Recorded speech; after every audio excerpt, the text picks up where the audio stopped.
Thank you very much indeed. I think our medieval mentalities session is showing the diversity of medieval mentalities.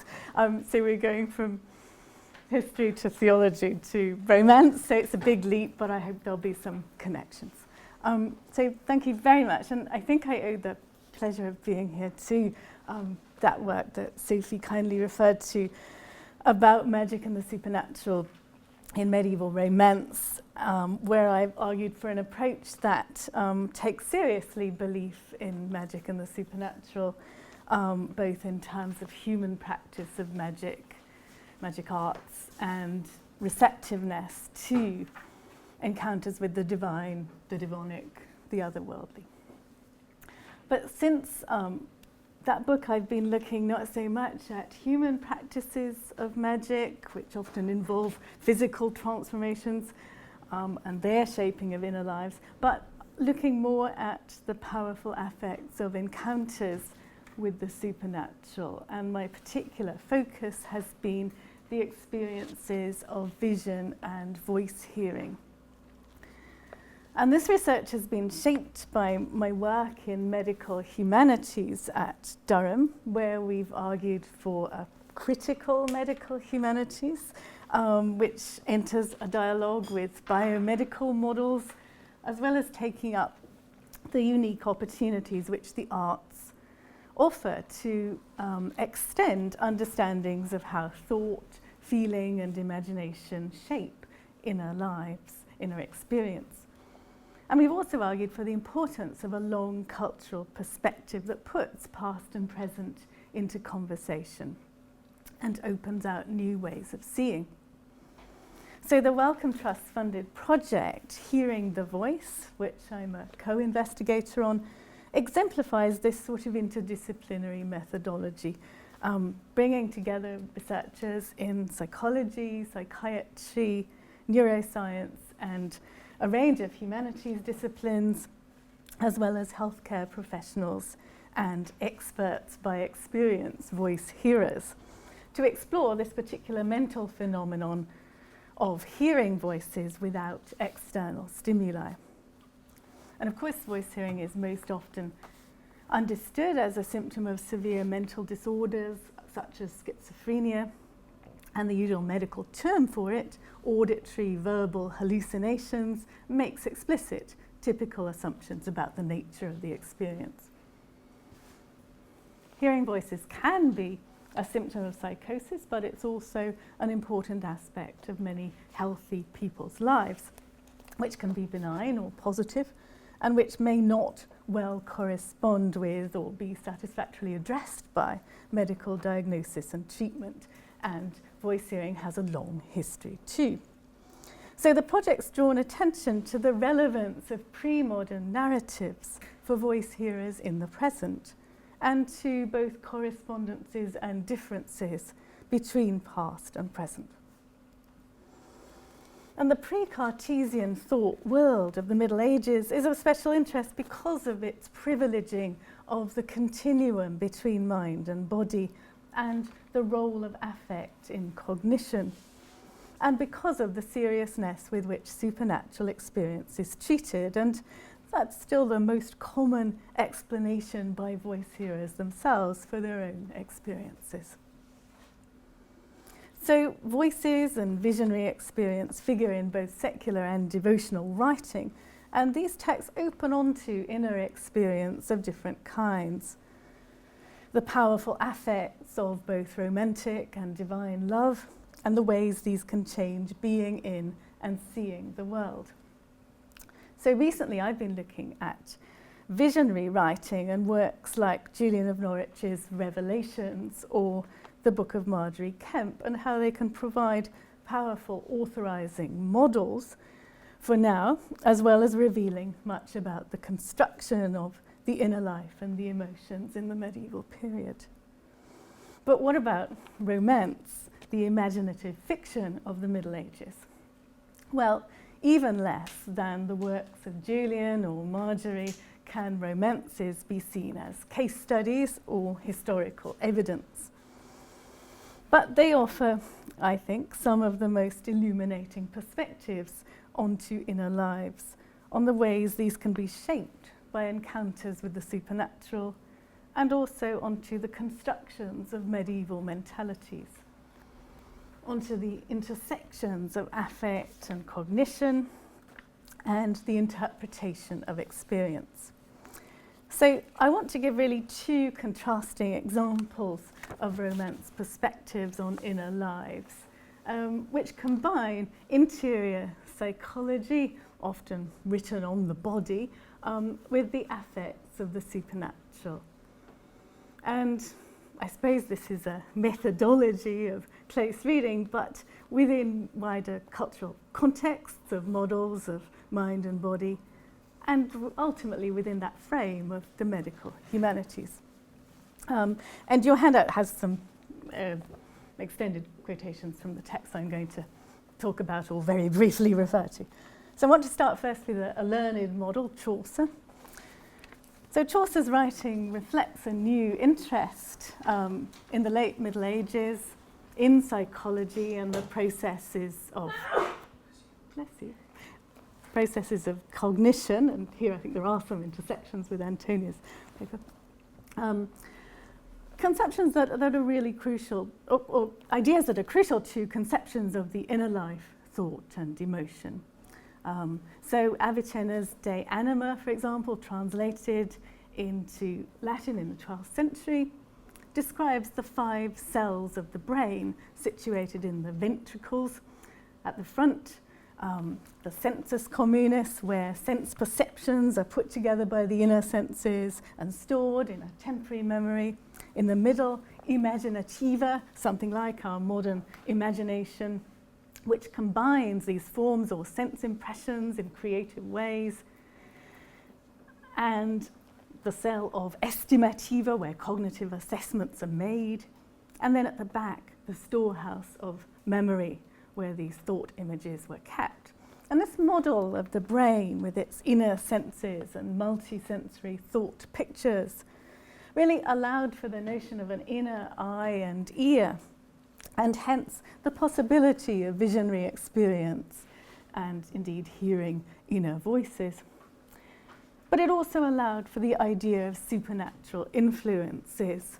So thought images, phantasmata, could be the direct result of sensory perception, or they could be retrieved from the memory, but they could also be produced by the imprint of the divine or the demonic on the susceptible imagination.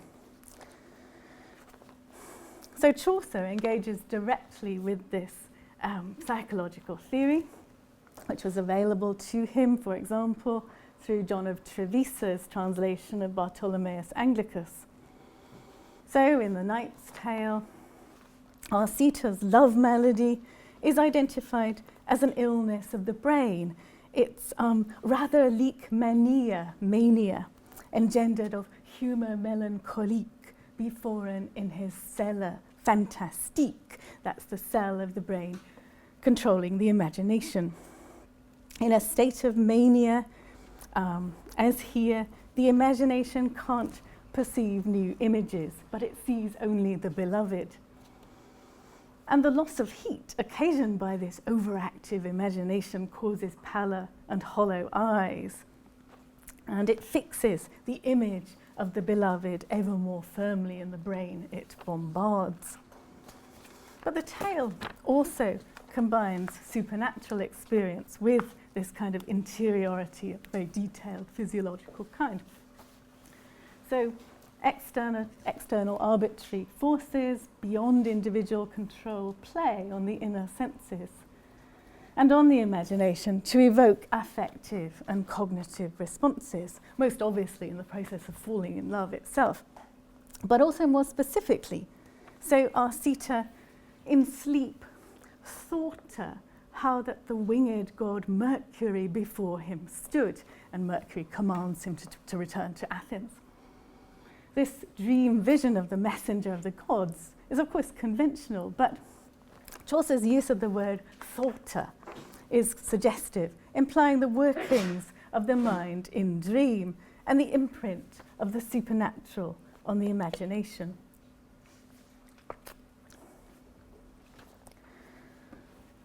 While few medieval writers are as engaged with the science of psychological experience as Chaucer is across his oeuvre, and most imaginative fiction doesn't offer us this kind of elaborate insight into the workings of the mind. But romances take up these ideas in broad outline. They repeatedly present a world in which the supernatural intervenes, sometimes through physical visitation, sometimes through dream, sometimes a mixture of the two, and where supernatural merges with individual psychology in complex ways.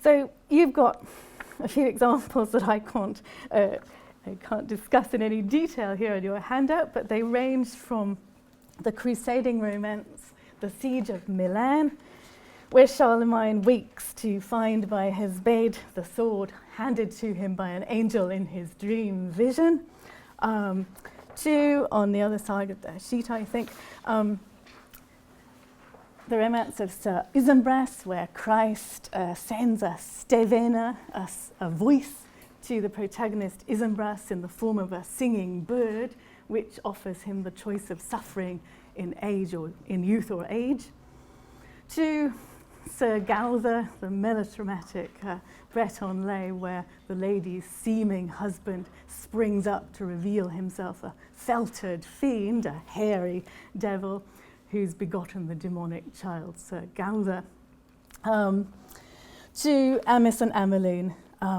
where an angel appears to warn that Ameline will suffer leprosy if he takes on an illicit battle for his friend.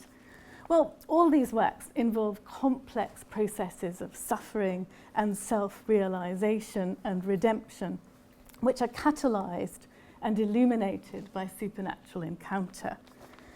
They can have troubling moral aspects, but in all of them, actually the nature of the supernatural, divine or sometimes demonic, is on the whole clear-cut.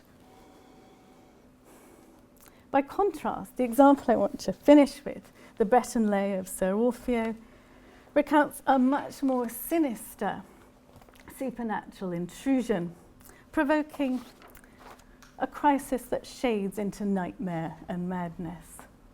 In this retelling of the Orpheus and Eurydice story, Orpheus is an English king, and the supernatural figure is not the king of the underworld, but of the mysterious otherworld of fairy, whose intervention eerily disturbs body, mind, and affect. Orpheo's wife, Herodis, wakes from her sleep under an imp tree, a grafted tree, sometimes associated with the supernatural, the otherworld, to recount a strange invasion of her psyche, her encounter with the king of fairy. It's described as a real event, but disturbingly experienced as she sleeps, a fully multi-sensory vision into which she dramatically enters. The episode suggests in much more menacing terms the power of the supernatural to invade the self, and the violence of the king of fairies' summons is reflected by Herodis in the mutilation of her own body when she wakes. She shrieks, scratching at her hands and feet and face until they bleed, tearing at her clothes, and she is revased, driven out of her wit. Such self-harm might have been read as signifying possession, as well as medical frenzy, the rushing out and loss of the wits. Herodis is literally possessed, taken, the word is taken, into fairy, despite the guard of 1,000 armed knights. And the story turns to Orfeo's inner grief, his inner life, his grief written on his body as he flees into the forest, becoming a wild man figure. The narrative implies, though it doesn't make it explicit, that physical penance and abstinence are rewarded with healing grace, because it's in this state of exile that Orfeo, his kingly body unmade, catches sight of the fairy hunt, his laughter as he recollects his past, proves the affective turning point of the story. He follows the hunt into the other world, an eerie place of the undead. This version of the story has a happy ending. Orpheus harping wins back his queen. Seized and unmade through the sinister, unruly forces of otherworldly desire, the body is regained, remade through Orpheus' virtuous love and the restorative power of music.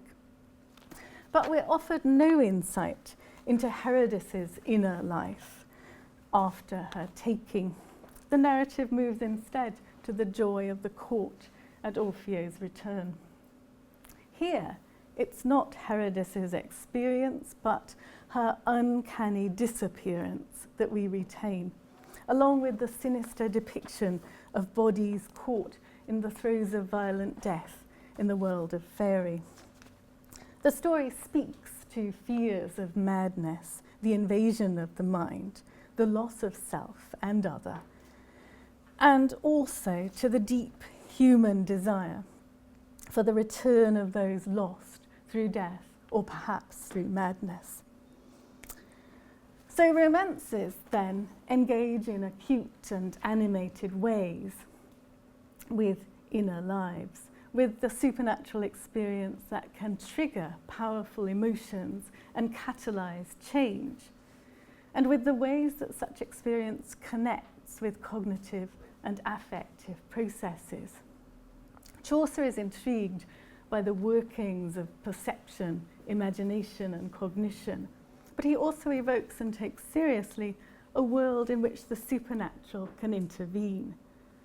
Not all romance texts function on this learned level, but they too are deeply engaged with the possibility of hearing divine, demonic, or spirit voices, with supernatural experiences both exterior and interior, and with a world of dream that bridges the two.